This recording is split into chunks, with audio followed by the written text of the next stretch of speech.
Hello views, welcome to DJMS Tamil channel. Mahanadi சீரியலுக்கான upcoming எபிசோட்ல ராகினி கொண்டு வந்து கிஃப்ட்டை கொடுக்க ராகினி மேல உள்ள கோவத்துல காவேரியும் வாங்காம மறுக்க எல்லாரும் சொல்றதன் பேர்ல ராகினி கொடுத்த கிஃப்ட்டை காவேரி வாங்குற தருணத்துல அக்கா மாமா ரெண்டு பேரையும் பார்த்து சந்தோஷத்தோட என்ன பண்றாங்க, கங்கா உள்ள கூட்டிட்டு வராங்க வாங்கக்கா அப்படின்னு சொல்லிட்டு. இனி கிஃப்ட்டை கொடுக்கும்போது கங்கா வந்ததுனால அந்த கிஃப்ட்டை வந்து பெரிய பொருட்டா எடுத்துக்காததுனால ரொம்பவே கோவப்படுறாங்க ராகினி. பார்த்தா சந்தோஷத்துல காவிரியும் நீ வரமாட்டியோன்னு நினைச்சிட்டங்கக்கா, நீ வந்ததுல எனக்கு ரொம்ப சந்தோஷங்கா அப்படின்னு சொல்லிட்டு ரொம்ப சந்தோஷப்பட அதுக்கப்புறம் எல்லாம் ஆரம்பிக்கலாமா அப்படின்னு கேட்குறாங்க. அப்புறமா தாலியை பிரிச்சு விஜய் கையால மாத்தி போடுறாங்க. தாலியை மாத்தி போடும்போது விஜய் வந்து காவேரியே நல்லா சிரிச்சுக்கிட்டே பாக்குறாரு.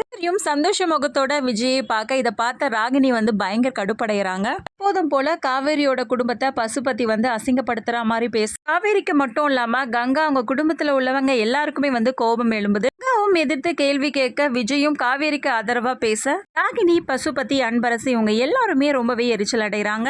கங்கா ஒரு கிஃப்ட் வாங்கிட்டு வந்திருக்காங்க, அதை காவேரிக்கு எடுத்து கொடுக்குறாங்க. இது நல்லா காவேரி மனசு ரொம்பவே சந்தோஷப்படுது. கங்கா இங்க வந்ததை நினைச்சும் காவேரிக்கு பரிசு கொடுத்ததை நினைச்சு சாரதா ரொம்பவே சந்தோஷப்படுறாங்க.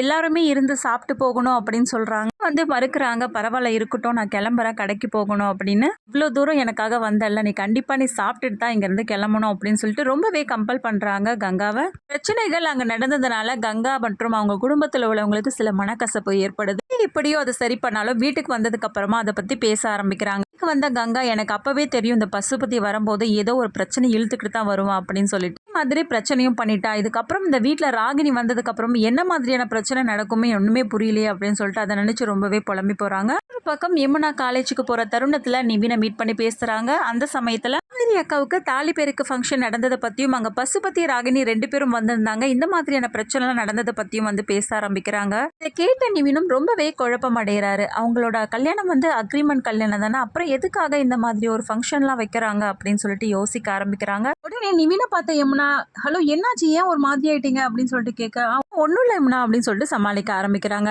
சொல்றதுக்கு முன்னாடி நிவினுக்கு எல்லா விஷயத்தையும் தெரிஞ்சு குமரன் கிட்ட கேட்கிற தருணத்துல யோசிக்க ஆரம்பிக்கிறாங்க. கங்காவும் யமுனா மூலியமா தான் விஷயத்தை தெரிஞ்சுக்கிட்டாங்க அப்படின்னு நினைச்ச உடனே கங்கா என்ன பண்றாங்க, யமுனாவை கூப்பிட்டு விசாரிக்க ஆரம்பிக்கிறாங்க. என்னடி அந்த நிவினோட பேச்சு, குடும்பத்துல நடக்கிற எல்லா விஷயம் அவனுக்கு தெரியுது, எதுக்காக அவங்ககிட்ட எல்லாத்தையும் சொல்லிட்டு இருக்க அப்படின்னு சொல்லிட்டு கேட்க ஆரம்பிக்கிறாங்க. ஒன்னும் இல்லக்கா, ஃப்ரெண்ட்லியா தான் சொன்னேன் அப்படின்னு சொல்லிட்டு யமுனாவும் சமாளிக்க, என்ன சொன்னாலும் உங்களுக்கு தப்பா தான் தெரியும் அப்படின்னு சொல்லிட்டு கங்காவும் அமைதியா கிளம்புறாங்க.